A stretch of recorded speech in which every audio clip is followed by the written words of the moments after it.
tahu bahwa saudara tidak lagi binasa karena dosa jika tetap dalam persekutuan dengan Tuhan Yesus. Melalui baptisan kudus ini, Allah telah menerima saudara menjadi pengikut Yesus Kristus Sang Kepala Gereja. Sejak hari ini, saudara telah menjadi anggota sini di jemaat ini dan bersama dengan semua orang yang percaya telah menjadi satu tubuh untuk menerima perjamuan kudus.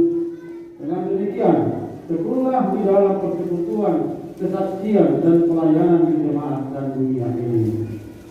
Marilah kita berdoa.